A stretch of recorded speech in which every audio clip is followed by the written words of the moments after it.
It was just a little over a century ago, American women were granted the right to vote. And for many women of color, that right wouldn't come till some 45 years later. Today, for the first time in the country's 244-year history, a woman of color is on a major party ticket, and Senator Kamala Harris could become the first woman in U.S. history to serve as vice president. Dr. Mary Kate Lizotte is an associate professor of political science at Augusta University and author of Gender Differences in Political Opinion, Values and Political Consequences. She's an expert in political behavior and the implications of gender differences in public opinion. Dr. Lizotte, we're so happy you could join us on Newspoint today. Thank you so much for having me. Kamala Harris is one of several strong females from minority communities impacting modern American politics. Just how important was this pick for vice presidential candidate? And in your opinion, was it the right one? So historically, particularly in contemporary presidential elections, the VP pick doesn't really matter too much in terms of swaying an election. The last time political scientists think that it actually swayed an election was perhaps with the election of JFK, having Johnson as the VP probably helped him win Texas. But otherwise, since then, it doesn't really seem to matter too much. However, I think right now, given how strong and consistent a voting bloc Black women have been for the Democratic Party in recent years, they were really sort of owed this. They deserve to have representatives who look like them being elected or being nominated for the highest levels of office. And so I think in that way, it was the right choice. And also, when we look at the 2016 election results, we saw a lower level of support among Black men voters than we had in 2008 and 2012. And I think this could help things in that respect. So about 13% of Black men voted for Trump in 2016, which was pretty high in terms of a percentage of Black men voting for a Republican candidate in modern times, or pretty much in any time since they've been able to vote. And so I think it's very important to get that group of people and Black women very enthusiastic, very willing to turn out to vote, whether it be to engage in early voting or stand in what could be historically long lines this election. So I think in all those ways, she was the right pick, even if ultimately in prior elections, the VP doesn't seem to matter too much. Well, she is only the third woman to be chosen as the running mate on a presidential ticket. Early indications, the reception has been warm to lukewarm. What are the factors that influence candidate perceptions? So there's a lot of different factors. And I think that for her, there's been a pretty successful campaign against her by conservatives to paint her as being less progressive than she actually is. She's actually very liberal, very progressive in ways that Biden is moderate and much more sort of, old school Democratic Party. She's much more progressive, much more liberal, much more in the vein of a Bernie Sanders on a lot of her policy positions, how she's voted in the Senate and the bills that she sponsored. In terms of candidate perceptions, I would say that's going to matter, whether or not she's able to clarify for the Democratic Party that she is, in fact, a liberal, female, Black woman candidate, and that those more liberal voters within the Democratic Party who maybe don't feel like they're super close to Biden in terms of their policy positions will see her as being closer to them and get a little bit more enthusiastic about voting. But there's lots of other things that go into candidate evaluations. Being a woman matters. Race matters. Those tend to matter more in low information elections, but they've been shown to matter in even high information elections.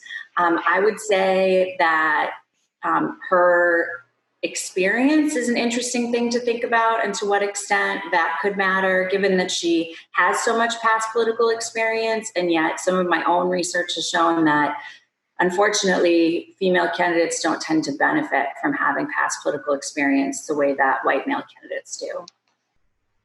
What does the research say about physical appearance of a candidate, and does that differ by gender? So yes, it does. I actually have a really interesting study on this that was published a few years ago, and physical attractiveness is a positive for candidates unless we draw attention to it. So when voters are just taking it in as part of the package, not thinking about it, then for the most part, all the research in psychology and political science says, beautiful is good.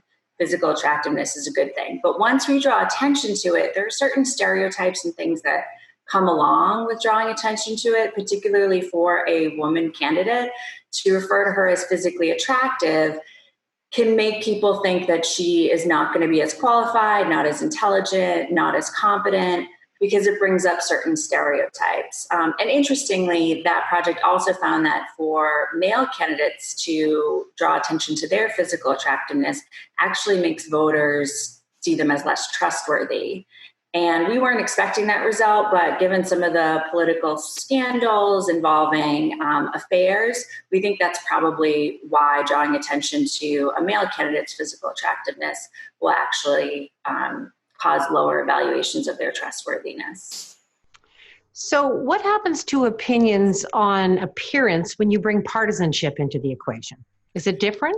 That is a great, great question. So what we know for the most part is that partisanship is the end all be all. It is the best predictor of who someone's going to vote for.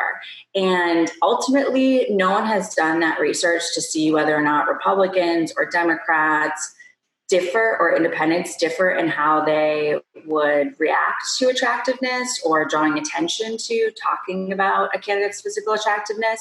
But ultimately, it's probably going to matter more in a primary, or it's probably just not going to be too big of an issue. If that's your candidate, if that's your party's candidate, you're going to vote for them. Maybe you'll stay home. But when it comes to an election like the 2020 election, I think for most people, they're going to see that the stakes are high and they're going to turn out, even if it ends up being the case that attention is drawn to Senator Harris being, an attractive female. In your book, Gender Differences in Public Opinion, you suggest the values gap between men and women influences their thinking about policy, which then connects to their political choices. Where does that gap broaden, and where does it narrow in terms of Kamala Harris's stand on issues? So what I find is that certain issues are better at predicting presidential vote choice, and in particular better at predicting this gender gap that we see in presidential vote choice, where women are more likely to identify as Democrats and they're more likely to vote for Democratic candidates for president.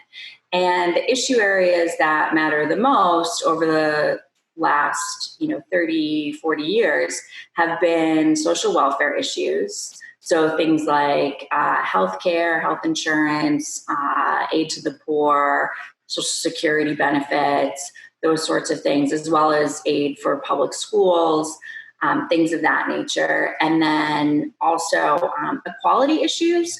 So women are more likely to have liberal positions on those social welfare issues, and they're more likely to have more liberal positions on race-related policies and racial attitudes, as well as policies and attitudes towards women, which makes sense because they're women, but it's more than just that, and also towards the LGBTQ community.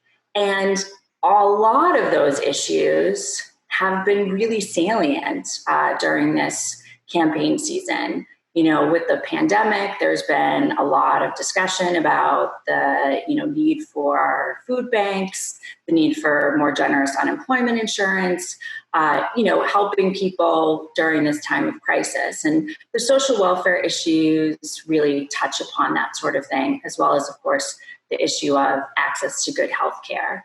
And then when it comes to those equality issues, the Black Lives Matter movement, and then also a recent Supreme Court decision having to do with LGBTQ rights, all of those have made those issue areas pretty salient. So I would bet that they're going to matter come Election Day. And then another, on top of that, when it comes to equality issues, is that having a female candidate on the ticket is probably, and has certainly already, provoked some sexist attacks on the Biden-Harris ticket. So there's some, sexist memes that are out there floating around on social media, and various conservative pundits have said some sexist things about Senator Harris. And as we saw in 2016, female voters are much less likely to be okay with those sorts of sexist attacks, and they're more likely to show up and vote for the female candidate when they feel like she's, been the victim of those sorts of attacks. So I think all of those issues are probably going to play a role in November. It's fascinating. This will undoubtedly be one of the most followed and analyzed quests for the White House in history. Thank you for joining us, Dr. Lizotte, to provide your expert perspective on NewsPoint today. Thank you so much for having me. I've really enjoyed myself.